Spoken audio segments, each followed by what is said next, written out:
the mindset of a champion. It's Grateful Monday and one hell of a halftime show. Welcome to the Hopefulist, a daily talk show hosted by veteran broadcaster Wendy McClure. Join Wendy each day as she shares her life lessons that transformed her from perpetual pessimist to the ultimate hopefulist. The perfect morning show to get you caught up on the day's top stories while sharing insights that will lead to positive transformation and bring out the hopefulist in you. For more inspiration, visit Hopefulist.com. And now, here's your host and hopefulist, Wendy McClure. Good morning. It is Monday, February 3rd, 2020. We finally got January over and out of the way. It felt like it was never going to end. Today is day 143 of Gotta Get On Ellen. It is Grateful Monday. This is when I read to you some of my passages from my own gratitude journal as sort of an example of how it can be done and how easy it can be. A couple of things I jotted down last week is on Saturday, January, finally over. That's right. The longest month of the year. It feels like it, for sure. Adding a 28-day challenge to it did not make it go any quicker. I hired myself a coach to help me with some of the things that I need for my business. So I'm hoping that that is going to be something that is going to be very fruitful. We also had dinner out for the first time in over a month since we were doing our challenge. So that was very nice. And I'm not sure that I mentioned, I'm pretty sure I did not, that I got a little side job doing some writing, doing some freelance writing for a weekly paper in and around town. And I did my first article, and it is going on the front page. So, yay me, right? So proud. So there are some of the things that I had been grateful for over the past week. If you are not doing your gratitude journal yet, you can start today. There you go. They had this little game yesterday called the Super Bowl, in case you weren't aware. So congratulations to the Kansas City Chiefs. A lot of people in the Philadelphia area, a lot of Eagles fans are rooting for Kansas City to see Andy Reid finally get one of those Super Bowl rings, be able to hold that Vince Lombardi trophy. Would we be feeling this way if the Eagles had not won the Super Bowl 2 years? Oh, shell no. Oh, no. If you couldn't take our team to the Super Bowl, we don't want to see you win one. But we're good now. We're okay. We're good for a little while. Much more fun, I have to tell you, though, when the Eagles were in the Super Bowl. That game was on my birthday. Best birthday present ever. So fun. I wanted to talk a little bit about the commercials. My favorite commercial, I think, was the one with Jason Momoa. It's funny, the people I was watching the game with, they didn't even know who he was. I'm like, you don't know who Jason Momoa is? I'm like, he's married to Lisa Bonet. And then she showed up at the end of the commercial. You know, the problem is I don't remember what the commercial was for, so it kind of defeats the purpose of the whole thing, doesn't it? I have no idea what that commercial was even for. But it was very funny. He came home and he stripped off his arm muscles and his chest muscles, and then at the end, Lisa was helping him with a barbell. Well, it didn't even have any weights on it. But, you know, those bars are pretty heavy. They're about 45, 50 pounds. And it was pretty funny. And then, of course, a lot of people are talking about the Google commercial. It made my friend Dana cry, where the man is listing off things to Google to remember that will remind him about things that remind him of his wife. And it was a very sweet commercial. And so that one's getting a lot of play, a lot of people chatting about it. So I thought it was a pretty good Super Bowl, as Super Bowls go. The last quarter was pretty exciting if you were rooting for Kansas City, which I was. So, like I said, it was good to see that they came back from that tie at the half and we're able to forge ahead.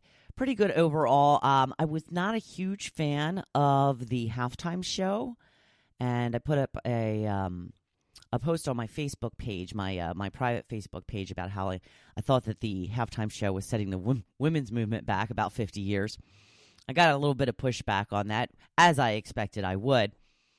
Yes, part of the women's movement is that we're not to judge each other. I don't know.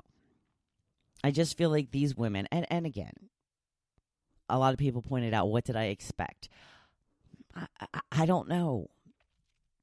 I don't know. It would really what bothered me was just the lack of clothing and just the sexual nature of it all. I mean, and I really didn't have a problem with Shakira's portion of it at all until she started doing the tongue thing. And then I was like, it's got to bring sex into it some way, somehow. And I just wish that women would focus more on projecting their talent in other ways. Hey, those two women worked their butts off to stay in shape. And I have no problem with showing off your body. In fact, if I looked like them, I would be showing it off all the time. But I just felt like we were kind of staring at J-Lo's charcuterie the entire time. And, I mean, it was being played up. She was dancing on a pole. I thought that, we didn't want our daughters to dance on poles. I just think it sends a mixed message. A lot of people loved it. That's great. That's why we're all allowed to have our own opinion. And my opinion is, if I had a daughter, I would rather she be known and given accolades for her mind and for what she does, not for how she looks or how she shakes her butt. That is my opinion. And I'm going to stick with that.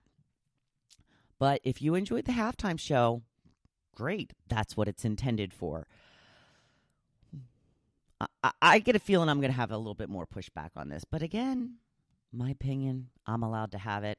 They're allowed to wear whatever they want and dance in whatever way that they choose. And I'm allowed to have my opinion about it. So there you go.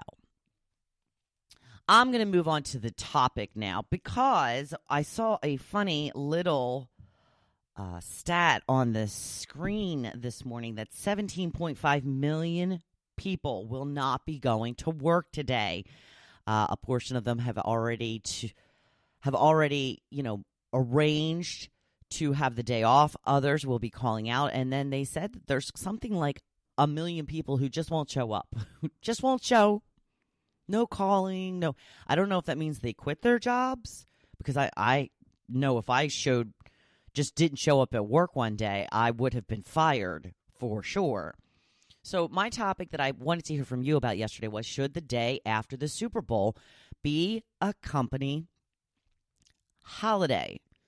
So Connie says it should be Super Saturday, and I said, that would work too. But then we were discussing this actually at the gathering that I was at, and they were saying that they have discussed this in the past, and they probably will never go ahead and change it to Saturday because the host city would lose a whole day of income if they did it on Saturday.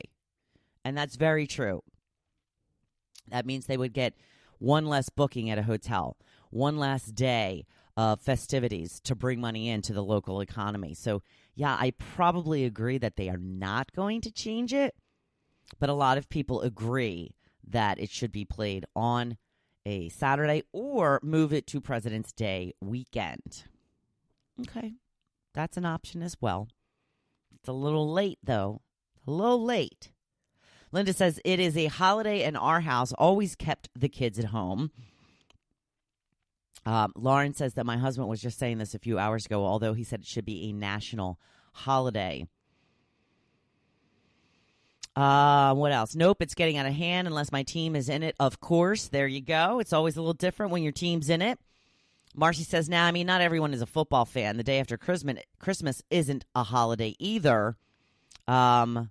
So I countered with, you don't watch it all. I mean, I feel like people who never even watch football watch the Super Bowl because it's more of an event than a game. And she said, oh, yeah, I watch. I got to have something to do while I eat all that food. Exactly. Jim says, a shell, yeah. And then Denise says, yeah, it should be a holiday, although I agree with Saturday or change it to the day before President's Day. So there you go. The likelihood of it being changed to Saturday, though, probably not so great, but we'll see what happens. We shall see what happens. My hubby took the day off, and he is back in the bedroom while I do this podcast. He's just, happy as can be that I did not ask him to join me on the podcast today. He really just does not enjoy it. I know. We all love when Joe's on the podcast. Does not enjoy it. Doesn't like it. So, my birthday is tomorrow, and I have a guest coming to spend the night tonight and tomorrow night. So I'm not sure how I'm going to handle the podcast for the next 2 days. So I will let you know. I'm not sure how I'm going to work all of this because I don't really want to be doing this at 6:30 in the morning when I have a guest back in the guest room because I'm loud. I mean, I'm loud.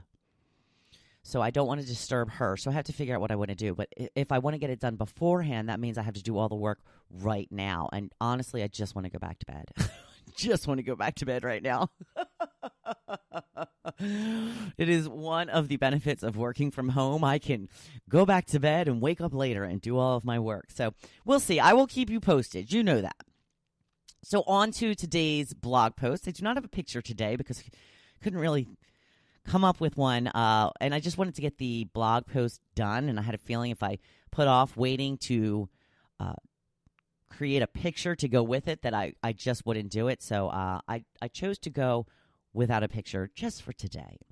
And I wanted to talk about the 5 traits of a champion mindset, being that we just had the Super Bowl and these athletes that are so awesome and really train and have to work really hard to get where they are in the NFL and then to get to the NFL's greatest game. Yes, it's a lot of work. So along my own path of self-discovery, I've come across some great personal development leaders. One of them, Trent Shelton. Now, Trent did have his sights set on playing in the NFL. He was eventually picked up by a team, but not really utilized in the way he had hoped. He moved from team to team, year to year, without really knowing how long he would be anywhere and if he would even get to stay and play. And it was really hard to admit his dreams of being an NFL star would never come true. In order to pump himself up, he started posting inspirational videos on YouTube, and they started gaining in popularity. He was soon becoming known as a motivational speaker. He realized he was meant for a different purpose. Maybe it wasn't the NFL. Maybe this was his purpose. But he took with him the mindset he learned from working with some of the very best in the NFL, including Peyton Manning. And he came up with the traits of a champion mindset. This is from Trent Shelton. I am by no means taking credit for this. He says the number one trait of a champion mindset is commitment. Yes. You have to find the reason why you are doing what you are doing. Because there will be days you don't feel like it. There will be times you want to give up altogether. So your why will likely be the only thing pushing you through. So you need to have a why that is stronger than any excuse. Number 2, you need discipline.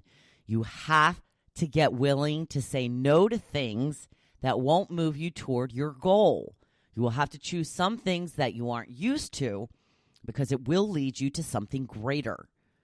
You must decide if the desire for instant gratification is worth giving up for the ultimate destination you're striving for. Number 3 is consistency. Show up every single day. No matter your goal, the way to get better is to do it. Practice it. Keep finding ways to improve, even on the days you don't feel like it. Do you want to run a marathon? Then you need to work up to it. You need to put in the runs to work your way up. You can't just